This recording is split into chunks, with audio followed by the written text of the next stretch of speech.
Hello, my name is Albert Marroquin.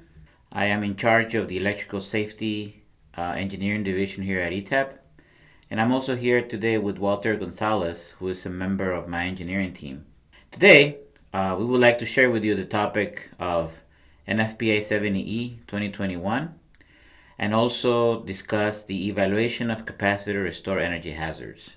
So bottom line, what we would like to do today is to provide an overview of the important changes, or some of the most important changes to NFPA 70E 2021, which was released a couple of months ago, and to emphasize on the brand new section on the evaluation of capacitor restore energy hazards. The agenda for our webinar today includes, like I said before, an overview of high-level changes, the most important changes to NFPA 70E 2021. After I cover this overview, I will also like to extend the discussion to the safe discharge voltage criteria that is described in the standard, and extend the discussion to how we achieve this safe discharge voltage.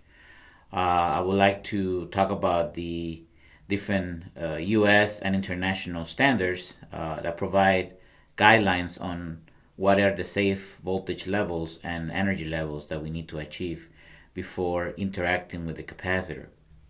After that, I will let my colleague Walter Gonzalez talk about the additional hazards related to capacitor store energy, like arc flash hazard or thermal energy hazards and arc blast hazards, and also take us through a quick demo of the new capabilities of ETAP 20.5, which allow us to evaluate these hazards and provide different boundaries and also calculation results, reports, and finally labels and any kind of deliverable, which is an output of the hazard risk evaluation on this stored energy on these capacitors. Having said that, I would like to start the presentation with the NFPA 70E 2021 overview. Every 3 to 4 years, we get a new revision of NFPA 70E. And there are hundreds of different changes and revisions, modifications to this document. Of course, we don't have time to do this, and it would probably take hours to go over every detail that was added or modified in the document. However, for this webinar, I chose to elaborate on a few of the most important items, in particular those items which affect the power system analysis software design and application. So to start, I like to highlight the fact that NFPA 70E has revised the definition of arc-resistant equipment. And in fact, they've described it as equipment in general that is designed to withstand the effects of an internal arcing fault and which directs the internally released energy away from the employee. This is an important definition which basically describes this equipment as a way to mitigate the potential incident energy inside the equipment. Along with this revised definition, NFPA 70E 2021 has also added some informational notes which provide examples or guide us to search the standards that provide the information on how we can evaluate the arc-resistant equipment. Such standards such as IEEE C37.20.7 are available for us to use to evaluate the equipment. And also, there's an Annex O, Section O.2.49, which provides information on arc-resistant equipment. So what does this really mean for us as far as power system analysis software and the hazard risk evaluation that we must do? There's a general misconception that there is no need to evaluate the arc-resistant equipment once installed. To evaluate it based on its clearing time and amount of potential available short circuit current. In fact, that is not true. So what we need to do with the evaluation of this application of arc resistance equipment is to essentially determine whether it can still withstand the internal pressures that it can see during the event of a fault. So that is why NFPA 70E has added this revised definition and provided us some guidelines. In this slide, we can see the main effect of the buildup of energy.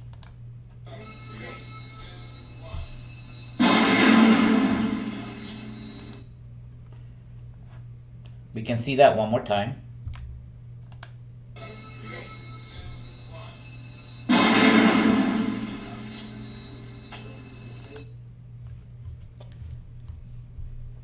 The main concept that we're trying to understand from this video that we just watched is that when evaluating arc resistant equipment, is that we're trying to determine if the equipment can handle a certain amount of energy buildup internally. Just because an equipment is arc resistant, it does not mean that it can handle any amount of energy flux per unit second. The pressure buildup is proportional to the arc power and time. As we can see in this video, both faults carry similar amounts of current, but their duration is significantly different. If the fault or arc fault remains in the equipment for a long time under a current which is high enough, eventually the equipment could fail to vent or to even contain the arc plasma and molecular cloud away from the front of the equipment.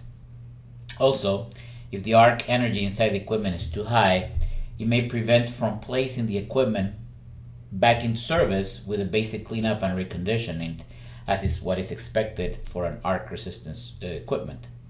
Now let's look at an example of the arc energy equipment damage evaluation. In order to evaluate this damage point, we must obtain the rating from the manufacturer and plot it on a time current characteristic curve, or TCC curve. As we can see in this particular slide, we see a representation of the TCC with the arc energy damage point, which is 50,000 amps with a arc duration of 500 milliseconds or half a second. This rating represents a 1500 kiloamp cycle amount of energy for which this equipment is expected to operate within its design capabilities. The next step, that is perhaps the most important step in the evaluation of any kind of arc flash condition, and in particular in this case we're evaluating the arc resistance characteristics of this equipment, we must establish an accurate short circuit range, or the available voltage fault current range for this particular location. Once we've determined the voltage fault current, we can determine the corresponding arc currents, both minimum and maximum values. Once we have determined this minimum and maximum arc current values, we can proceed to perform evaluation, and we're going to evaluate over the range of the current. The first evaluation at the minimum combination of arc current and time shows that the area or energy released by the arc for that combination of current and time results in an area which is smaller than the area of the equipment rating. This is considered as a pass for this evaluation at this point. In the same token, we can evaluate the maximum arc current and minimum arc duration, and therefore also observe that the area of energy released for this particular combination of time and current is also smaller than the rated energy area of the equipment. Therefore, this is also a passing evaluation. Last, we can evaluate specific arc currents and arc durations. In fact, if we proceeded to have executed an arc flash analysis on this particular location, we would have found a specific single solution of arc current and time. Using that particular current, we can evaluate the response of the protected device, and if it is less than the maximum arc duration rating for this arc resistance switchgear, we can also consider this a passing evaluation. Now that we have discussed how NFPA 70E 2021 arc resistance switchgear guidelines affect the evaluation and how we can use ETAP for the hazard risk evaluation of this kind of incident energy mitigation technique, we can discuss other changes to NFPA 7E, such as the shock approach boundaries. Every once in a while, NFPA 7E makes small changes to these boundaries, and ETAP makes sure that we follow the latest boundaries for both alternating current and direct current circuits. For this NFPA 7E 2021 edition, there are not a lot of significant changes to this, but ETAP has made sure that we follow the latest.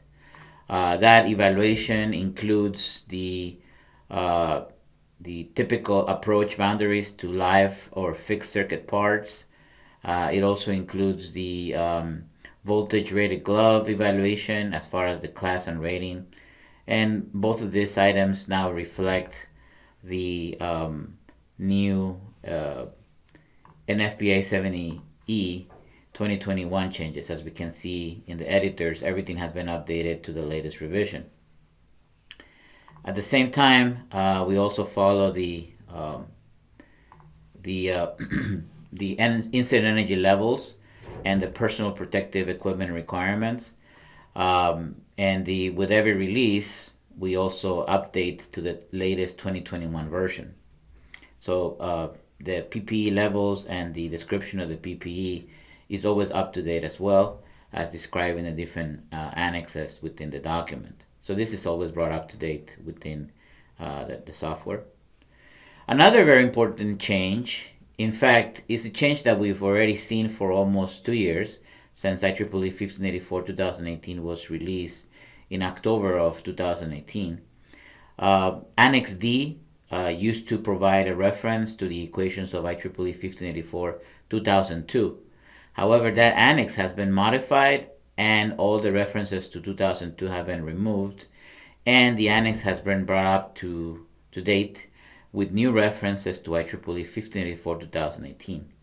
As you may know, ETAP was very active in the development and participation to the development of this new calculation method.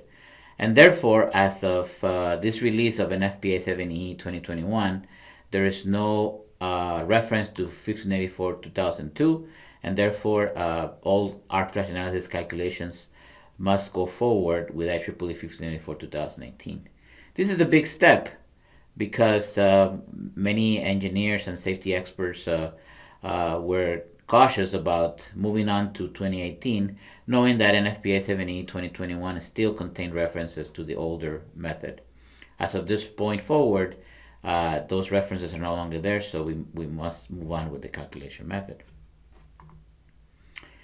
Another one of the major changes, and in fact the major topic of today's webinar, is the NFPA 7E 2021 changes related to how we interact with the store energy and capacitors. Section 120.4b2 talks about the store energy, and it describes it as the procedure that we should follow and the requirements that we should follow when interacted with energized capacitors. In fact, they also refer to high capacitance elements, which could include transmission lines and high voltage cables, but for the purpose of this discussion, we'll limit it to shunt capacitors or shunt connected capacitors. So in order to elaborate on this discussion, the guidelines provide a very detailed Annex R, which describes the procedures on how we can evaluate the energized stored energy in the capacitors. And also we have some articles like Article 360.3 and 360.5, which make direct references to these requirements. So, in order to evaluate the hazards of the stored energy in capacitors, we must start with the shock hazards.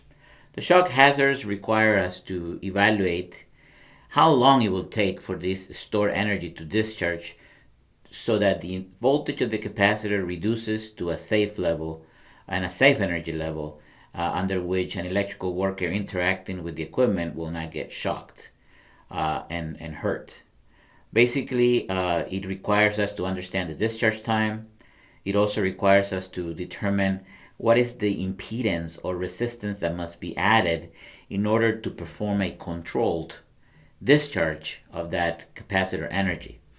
This controlled discharge rate produces a time constant in which we need to evaluate. And once we understand the time constant, discharge time, and the discharge voltage that we need to have, we can, also proceed to discuss other hazards like those related to the arc blast hazard. And of course, I will let Walter take us through the discussion of arc blast hazards, and I will just remain talking about the shock risk assessment related to the energy and the capacitors. This shock hazard, which may come from an energized capacitor, can behave as an impulse shock with an exponential decay. This impulse shock is caused by the fact that there's very little resistance or impedance blocking the rate of change of current coming from an energized capacitor. Essentially, the only resistance that can be added in the event of an electrician coming in contact with this energized capacitor would be the resistance of the skin and body as this current flows through the electrical worker or individual interacting with the capacitor. Typically, we use discharge resistance to dissipate the energy to a safe level before allowing individuals to interact with the capacitors. Manufacturers and designers of these discharge circuits make sure that the time constant of the system allows for a safe discharge level within a specified amount of time. We have to make sure that as we perform these discharge calculations, that we account for the fact that in an alternating circuit, the voltage of across the capacitor varies based on the system frequency. But we always try to assume that the capacitor was de-energized at the point where we had a peak voltage on the sinusoidal waveform. And as we'll see later on, we can also understand a little bit that even though capacitors are the same, we treat them differently based on their voltage rating. Low voltage and medium voltage capacitors have different discharge requirements, as we will see in the near future. This slide provides us a very simple, high-level representation of what happens when we interact with the capacitor, which was disconnected from the main source and is now fully energized. First, the first equation that we see in this slide basically provides the time constant, which is nothing more than the discharge resistance multiplied by the total capacitance of this capacitor bank. This is something to keep in mind. When we talk about capacitance, we're talking about the total summation of all the capacitors within the capacitor bank. We also see that the next equation provides a relationship of this initial peak voltage as a function of time and as a function of the time constant. It basically provides a decaying rate of change of the voltage in order for us to be able to find out how long it will take to reach a particular voltage level, starting with the initial voltage, which is the peak voltage of the capacitor.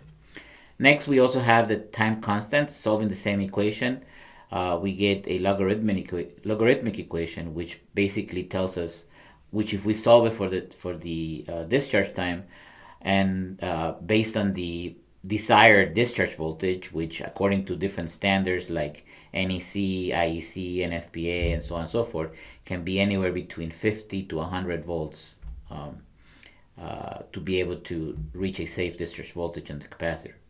And of course, as we can see, the current going through the body, which is basically the current that would flow through the individual's torso, body, going down through the path to ground, is nothing more than the basic potentially highest peak voltage divided by the resistance of the human body, which typically, depending on the person's size and weight, is assumed to be around 1,000 ohms. So before we get into details, we need to understand the concept of capacitor banks and capacitors per bank and the number of phases, single phase and three phase. In fact, we're familiar with the way ETAP actually describes capacitors, but it is also very useful to understand that in reality, capacitors come in banks, which are composed of several capacitors within each bank. In this example, we see a two-bank, three-phase capacitor. When we look inside, we take a peek at this two capacitor banks, we see that there are two capacitors, basically two banks of capacitors connected in shunt in parallel, making a single equivalent capacitor. And that's important to understand. However, when we discharge the capacitor, we can discharge it per each individual phase, or we can discharge it based on each individual capacitor within the bank. So in this case, we can observe there are some discharge resistors which are placed across each capacitor within this capacitor bank. So how do we describe these capacitors per bank, discharge method, or capacitors per phase? So essentially, what this means is that if we discharge the capacitor, we can actually place discharge resistors across each capacitor. This is what we call discharge method per capacitor. So each individual capacitor within a bank will have a single resistor connected across, which will allow its energy to dissipate. As we can see right here, we have discharge resistor at every capacitor within the bank. And this capacitor is connected in delta configuration. Just like that, we can see a Y-connected capacitor with the same per capacitor discharge method, where each capacitor has a discharge resistor. On this slide, we can see a per phase discharge method for the energy stored in the capacitor, where we see that we have a single phase on a delta connected capacitor bank, and each one of these phases observes the same resistance. So we see one resistance across each phase. So we let the total voltage across this capacitor bank, which is the same because they're connected together, discharge through the discharge resistor until the energy stored in the capacitor reaches the safe discharge level that we're looking for. So as I mentioned before, how long and what voltage are we looking for when we trying to find the safe discharge voltage differs according to the national or international standard that we follow. In this particular slide or table, we see that we have the NEC requirements, which pretty much provide us safe discharge voltage of 50 volts for any capacitor with rated voltage less than 1,000 volts, and that 50 volt safe discharge voltage must be acquired within a minute. Of course, NEC does not provide guidance for capacitors rated above 1,000 volts, so we make some assumptions. As we can see, in this case, we make an assumption that ETAP assumes a value of 50 volts within 5 minutes. So this is just an assumption and is described in the user guide of the software. Just like that, we can see that NFPA 70E 2021, which is the document or guideline that we're discussing, actually has a less than 50 volt criteria and a time of 3 times the time constant or 1 minute, whichever one is greater. And for capacitors rated at more than 1,000 volts, we have a 100 volt, which must be achieved based on the calculation, as specified based on the actual discharge resistance and time constant of the capacitor. Other standards such as IEEE have their variations on this, but they basically assume 75 volts with 3 minutes or 5 minutes, depending on whether you're low voltage or medium voltage. So at this point, what I would like to do is provide you a quick demo of how we perform discharge analysis and hazard shock risk evaluation on capacitor store energy using ETAP 20.5.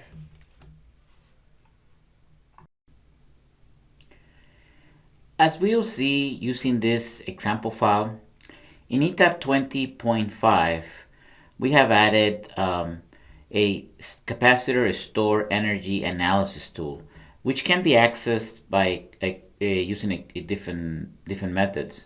It can be accessed through the toolbar by simply clicking on the Capacitor Hazards Calculator icon, and as you see, we get the analysis tool that comes up. That's one method to access it. We can also access it by means of going in directly into a capacitor element, like a medium voltage or low voltage capacitor. If we access it through the editor, we can proceed to go to the rating page and also access the same analysis tool using the capacitor editor and inherit the proper ratings from the capacitor.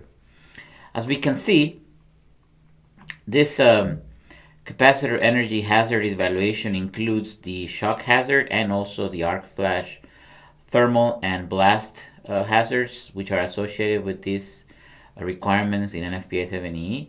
However, at this point, I would only like to introduce the ones related to the shock risk assessment. As we can see on this capacitor energy hazard evaluation, we have the discharge voltage, which in this case is 100 volts. We have the capacitor rated voltage, the capacitor megavar rating per bank, the number of banks, and the number of capacitors per bank.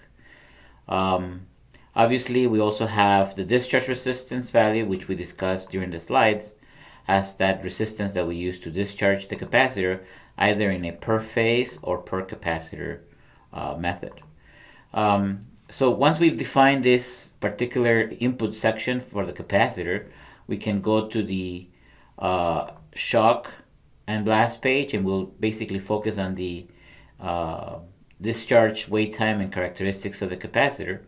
So as I was mentioning before, depending on the standard that we follow, whether it's a US or ANSI standard or international standard, we can select the desired standard that we use to evaluate the discharge of the capacitor. In this case, we can use, for example, the NFPA 7E, which is what is selected as default. Or we can switch it to IEC, where we, as we can see, we use 75 volts. Let me return back to NFPA 7E. And as we can see, in this particular case, our capacitor discharges within the allotted 5-minute wait time that we're calculating. Of course, if we reduce the resistance, we see that now this wait time is smaller. We are basically allowing the capacitor to discharge faster, and increasing the resistor also causes it to increase to different values. At the same time, we see a discharge plot, which allows us to see how long it takes for the capacitor to discharge. In this case, we see that within a few seconds, we've actually reached a safe discharge voltage level. Let's switch to another different example where we can see a low voltage discharge characteristic. On the low voltage capacitor case, we can observe that we can switch to different discharge standards. So let me switch to, for example, a 50 volt standard, in which we see that this particular discharge resistance with this particular discharge method exceeds the Canadian Standards Association recommended discharge time of 1 minute. So we have a violation. So essentially, depending on whether the discharge method is per phase or per capacitor, we see that the discharge violation takes place. And we also see that the the capacitor connection, whether it's delta or Y, also has a difference as far as the energy that's stored in the capacitor and the actual discharge time that it takes to remove the energy from the capacitor. So at this point, I've given you a quick preview of the capacitor discharge evaluation for shock risk assessment. And at this point, I would like to pass the baton to Walter Gonzalez, who will take us through the arc blast and arc flash hazards related to the capacitor stored energy. Hello everyone, and thank you, Albert, for the introduction. Up to this point, Albert has covered the shock hazards associated with the capacitor stored energy and how this energy can be safely discharged. Although our goal is to safely discharge these elements, there are situations where the capacitor stored energy can be discharged in an uncontrolled manner. Examples of this is discharging via an unintended short or a failure in the discharge system. These conditions can then lead to an arc flash event. If this takes place, the capacitor energy is rapidly discharged, generating a shock wave, which can be considered an arc blast hazard if the capacitors have a large amount of stored energy. Now, in order to assess the arc flash and blast hazards, we must determine the stored energy in the capacitors. And as seen on this slide, the capacitor stored energy can be calculated using the following formula, which is dependent on the total capacitance of the bank and the peak voltage. Now, since the equation requires the calculation of the peak voltage, we must identify the capacitor bank grounding configuration. To illustrate the difference that this input parameter causes, let's take a look at the Capacitor Energy Hazard Evaluation Calculator. Now, to launch the calculator, we simply open ETAP and click on the following icon on your project toolbar. Now, let's make the assumption that we have a low voltage bank rated for 200 kVAR. And I'm going to be looking at the difference, and assuming that I don't know my grounding configuration at the moment, I'm going to look at a Y case first and then a delta case. And I'm going to go ahead and switch to shock and blast tab. As seen here, assuming that we have a 200 kVAR bank rated for 480 volts and a Y configuration, I have a calculated stored energy of 0.531 kilojoules. Now, assuming the same capacitive ratings and rated power, let's see what happens if I assume a delta configuration. So, as seen here, the energy has now risen from 0.531 to 1.59, which shows us that the stored energy tripled for the delta configuration, which makes sense since the delta configuration leads to a higher peak voltage. So this shows us that we have to exercise caution when determining what grounding configuration is appropriate for our capacitor banks. Now, using the stored energy we discussed earlier, we can now estimate the potential arc flash hazards. When estimating the incident energy, the following assumption is made. We assume that the total energy in the arc is equal to the total stored energy of the capacitor bank. Using this assumption and a spherical expansion model, the following equations were developed. As seen here on the left, we can estimate the incident energy for open air equipment using this equation, and seen here on the right, we can use this equation to determine the incident energy exposure for a capacitor bank in an enclosed configuration. Now, the only difference you can see here is that when we evaluate enclosed capacitor banks, a correction factor of 3 is applied to account for the reflectivity of the enclosure. Okay? Now, using this approach, we can now determine how large the stored energy in capacitors must be to pose an arc flash hazard. This again can be quickly determined using the Capacitor Energy Hazard Evaluation Calculator. As seen here, we've opened the calculator one more time and we've configured a medium voltage capacitor bank. And we're going to be doing comparisons first using an 18-inch working distance, a power rating of 16 megavars, and a equipment type as open air.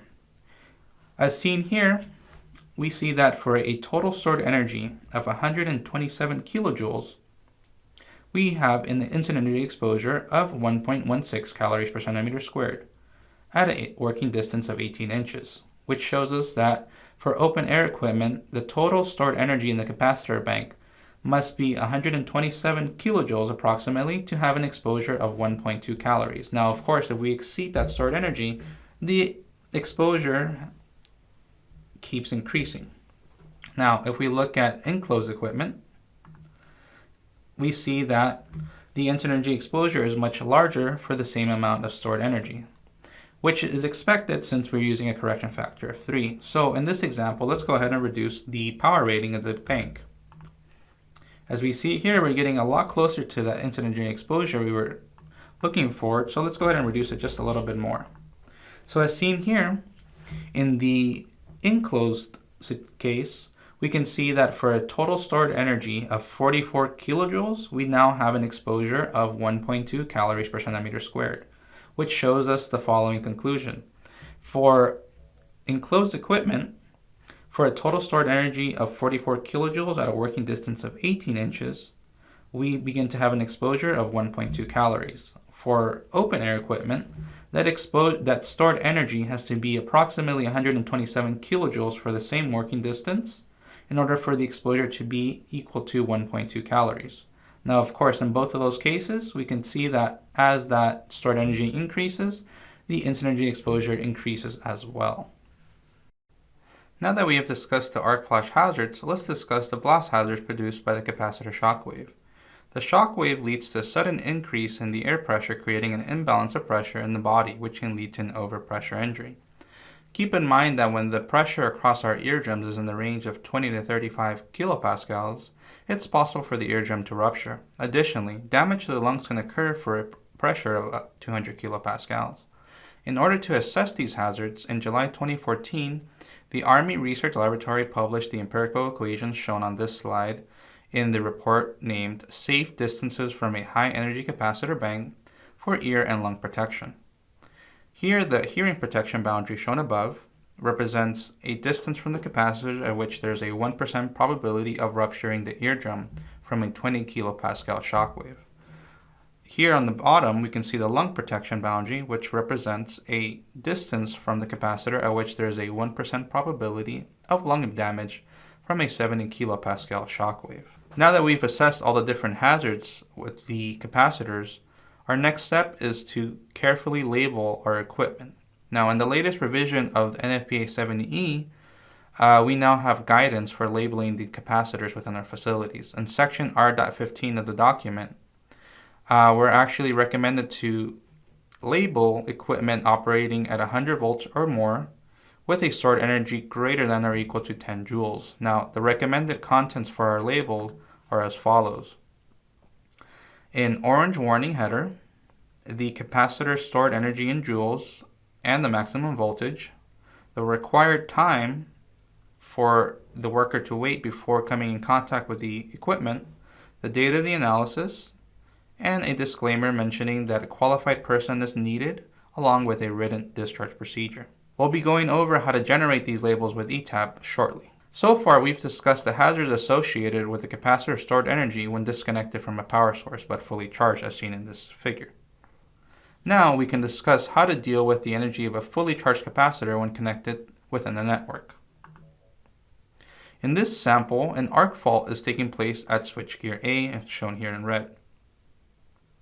As we examine the fault location, we can identify there's a total of 3 energy contributions to the fault location. We have a contribution from the source, a contribution from the load, and now a contribution of the stored energy from capacitor 1. Now, keep in mind that for most cases, the capacitor thermal hazard is relatively small compared to the energy that comes from actual voltage sources. However, there are exceptions such as large capacitor banks, which can store a significant amount of energy. Now, taking these 3 contributions into consideration, we can see that the total incident energy would be the summation of all 3 contributions. Please note that older versions of ETAP did not consider the capacitor stored energy contribution. However, ETAP 20.5 has been enhanced to do so based on the latest guidance from NFPA 70E 2021.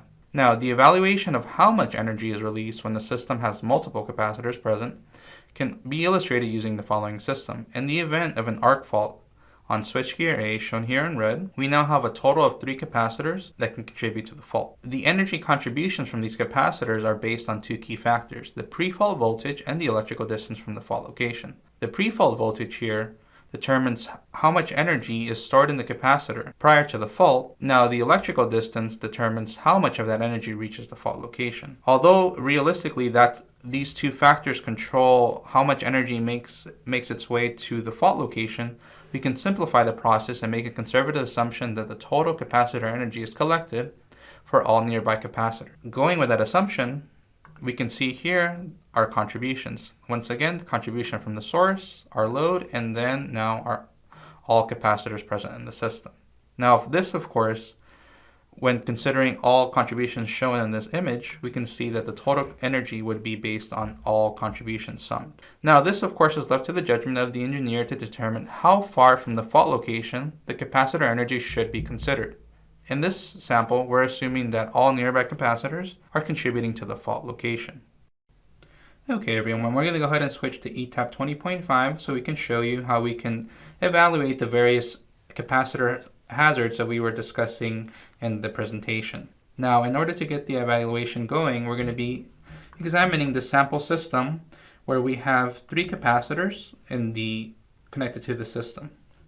Now, in order to get the evaluation started, the first step is to enter all of our data for our capacitor banks. So, for example, I'm going to go ahead and open capacitor 6 and navigate to the rating page. So, we want to enter the rated voltage, the rated power, the number of banks, the grounding configuration, the number of capacitors per bank, and in the energy discharge section, we're going to be specifying how those capacitors are discharged.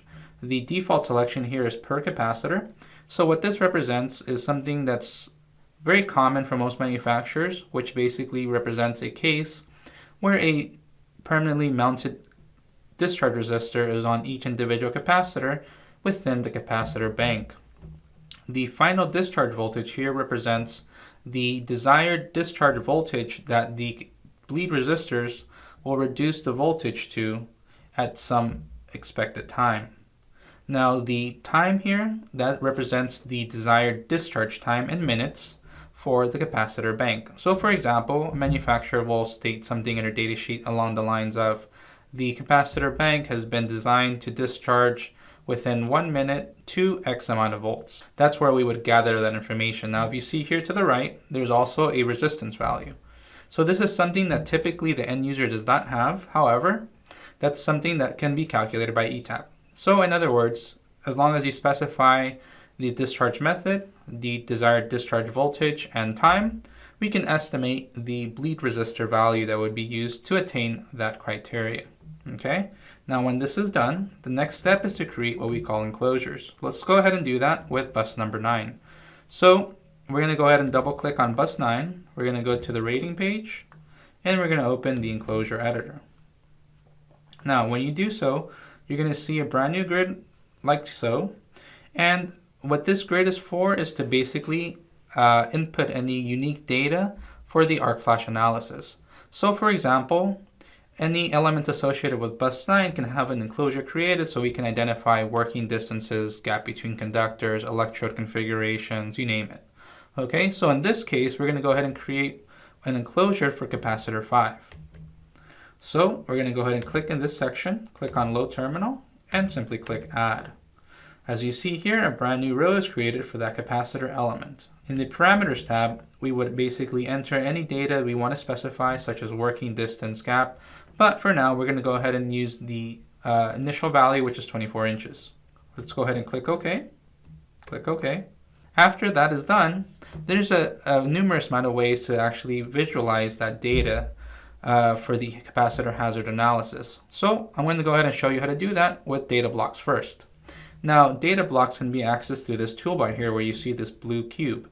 What data blocks are basically going to do is you select a element of interest. For example, let's say it's a bus, and you go ahead and you create data blocks. So what data blocks are going to do is you're basically go through the different properties of the elements, such as ratings or study results. So if you want to display, let's say like an arc flash boundary and whatnot, you basically go through the list of supported fields, and you simply toggle them onto the right hand side of this list. So for example, if I click here and I toggle that, now my data block is going to display that selected amount of data. However, I can always modify and choose what's going to be here. So for this example, I'm going to go ahead and use a template that's been pre-created for you guys for the capacitor element, where I've gone through this list and basically identified all the relevant results for the capacitor hazard analysis, as seen in this list here. And the other beauty of this tool too is that you can modify the units used for the results. So for example, if I want to look at the arc blast hazard approach boundaries using different units, I can just simply double click here and modify accordingly.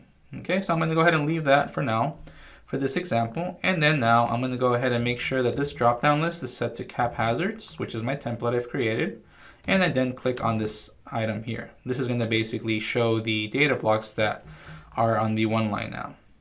So in order to get these results populated, let's go ahead and run the evaluation. So first we select the arc flash mode. Then we simply click on the toolbar to run the evaluation. Now as seen here in the one line, you'll see data that should now seem familiar to you.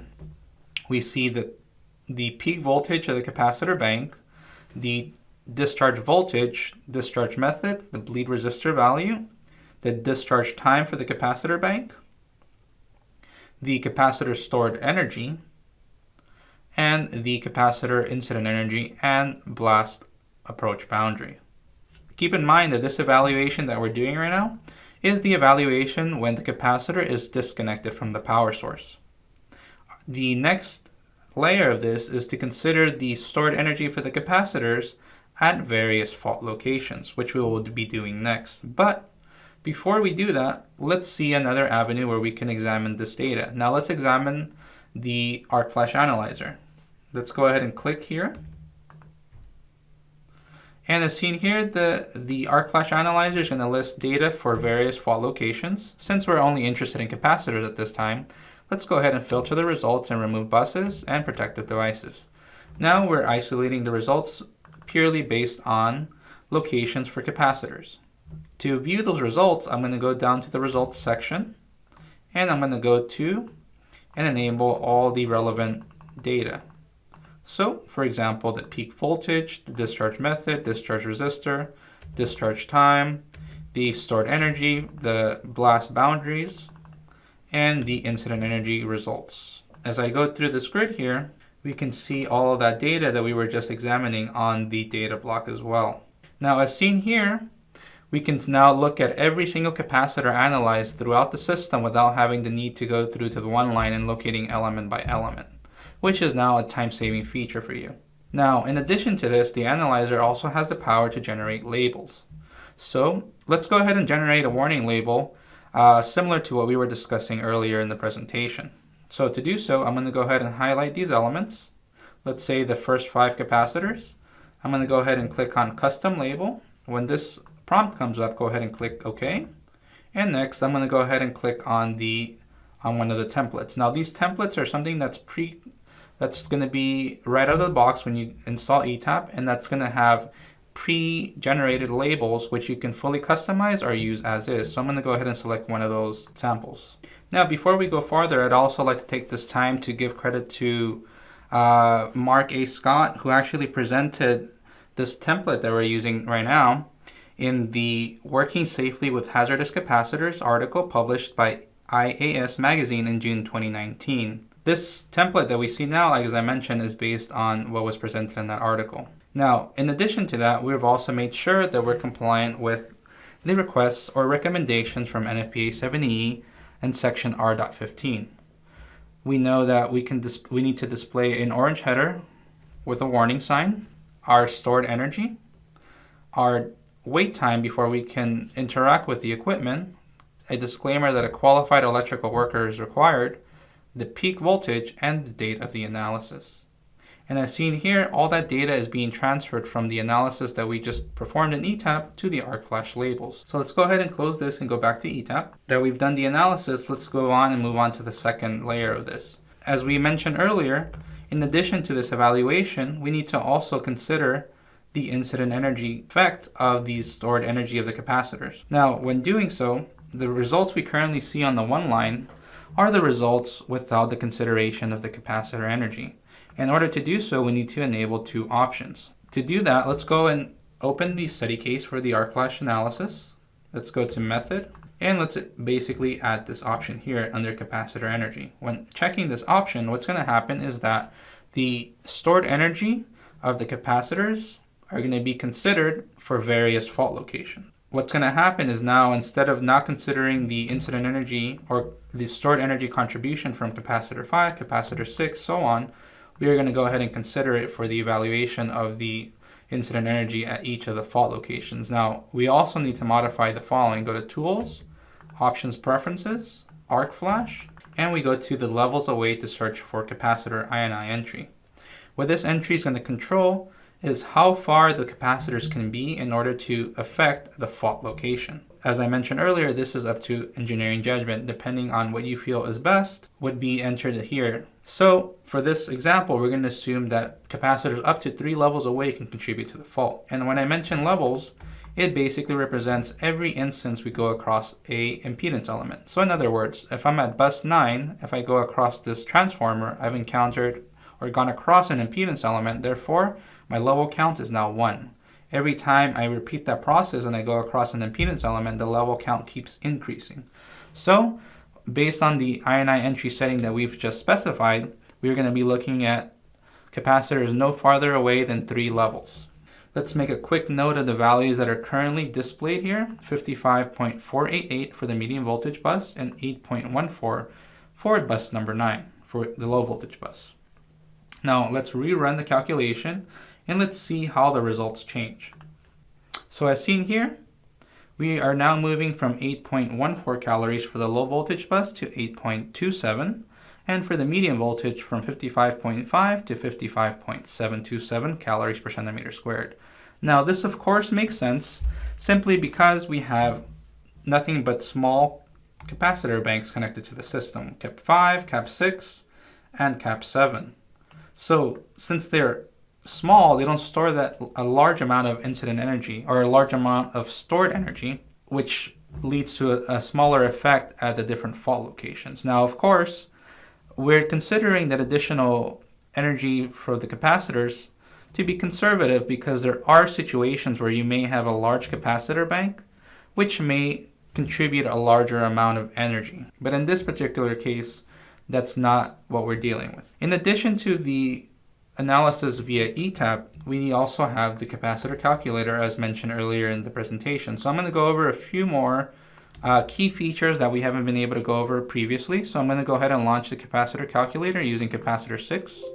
I'm going to go to the rating page and then launch via the evaluate button. Now, the reason why I'm doing this is because instead of having to deal with manual data entry, when launching the calculator via the evaluate button, we are basically transferring all the data from the capacitor that you've selected onto the calculator to avoid any manual data entry. Just to remind you here, inside of the calculator, we have access to all of the same tools that we have in ETAP when it comes to analyzing the capacitor when disconnected from the power source. As seen in this data block here, we can do a quick comparison. As we can see here, the incident energy is an exact match for what ETAP is predicting, arc flash boundary as well. We have our stored energy, which is 3.58 kilojoules. And if we look at the shock and blast section, we can also see a similar trend for the discharge time, the hearing protection boundary, which is our blast boundary, and so on and so forth. In addition to these tools, keep in mind you also have other visual tools available to you, such as the visualization of how the voltage discharges over time for the capacitor, a visual representation of how the energy affects that length of those different approach boundaries for the ear and lung protection boundaries, the arc flash boundary. And lastly, we also have another visual representation for various boundaries combined. So we're looking at the shock boundaries, which is the limited and restricted approach boundaries, the arc flash boundary, and the hearing and lung protection boundaries when applicable. In addition to these tools, we also have the tool of running a batch process. Now, what a batch process does is instead of us running a case-by-case basis and doing this, 10, 15 times to evaluate various locations, we can actually run hundreds of locations in one shot. So to do that, we click on the batch tab and we go ahead and select a batch process input data sheet. When selecting this data sheet or this Excel sheet, what we're going to basically be doing is in Excel, we're going to be defining all input parameters that we'd have manually entered into the calculator. So as seen here, we have 10 entries with various sets of input data, which we're going to evaluate. Second, we have to define a export Excel sheet, which is basically going to list all of the data that we calculate. In other words, it's just an empty Excel sheet to receive all of the calculated data. Lastly, we're going to check this option here. When checking this option, what we're going to basically be doing is we're going to also be populating an external database that's going to let us transfer all the calculated data from the calculator onto labels. So to get that process going, we simply import the instruction file with all of our input data for our capacitors. After this is done, we'll get a prompt letting us know that the import process is completed.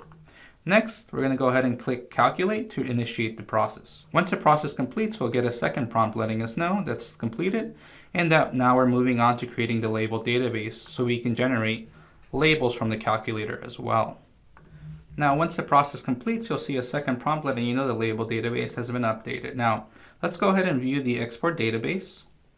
So here we can see that we get pretty much all of the same results that we have from the calculator, but now for multiple results in one shot. So as we can see here, for every entry, we have the respective arc flash, arc blast, and shock hazard results.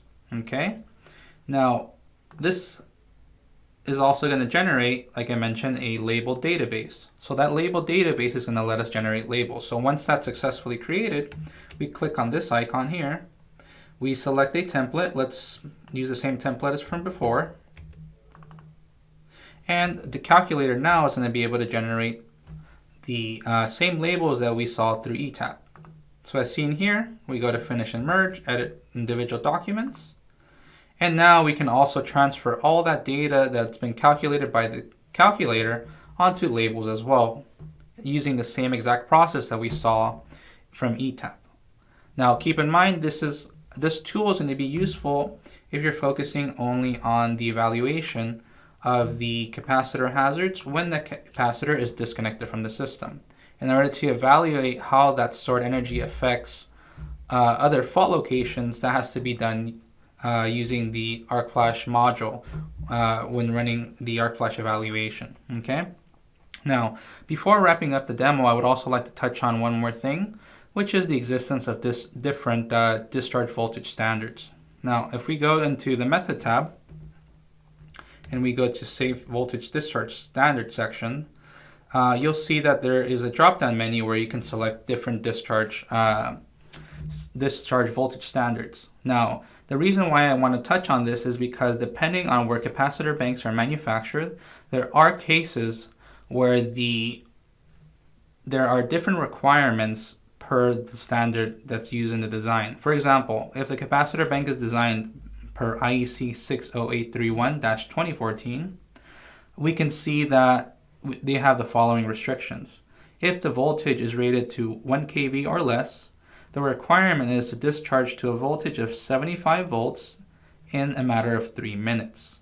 Now, similarly for our Canadian clients, if the capacitor bank is designed per CSA C22.1-18, the requirement is that if the rated voltage is 0.75 kV or less, then a discharge time of 1 minute to a voltage of 50 volts is expected. Now, if the voltage is greater than 0.75 kV, it is recommended that the discharge time be 5 minutes, and once again, a discharge voltage of 50 volts is attained. Now, in order to model this within the calculator, you simply select any of the standards that are applicable to you, and you need to make 2 changes. So we select the standard, for example, CSA C22.1, and on the Inputs tab, we need to make sure we adjust the discharge voltage to the voltage required by that specific standard. Once doing so, the shock and blast is now based on a discharge voltage according to the standard that the capacitor bank is designed for, and we'll do the evaluation accordingly. And if there's any violations of the recommendations within the standard, we will also flag this as seen here in this calculation warning section. Okay, so that's going to go ahead and wrap up the demo of how to do the hazard evaluation for capacitors within ETAP. Okay, as seen today, NFPA 70E 2021 has provided very valuable information for electrical workers on how to establish a safe capacitor discharge voltage. NFPA 7E has also provided guidelines for the risk assessment of capacitors to assess the arc flash hazards. Now, as we saw earlier, in ETAP 20.5, we now have a full set of tools for the electrical safety community to comply with these new regulations. We have the ability to evaluate capacitors when disconnected from a power source to look at the shock, arc flash, and arc blast hazards. We can also see how the stored energy of these capacitors also affects our systems when connected to a power source. Now, with that being said, I would like to thank everyone for joining us today. I hope you found the presentation informative, and thank you very much. Have a good day.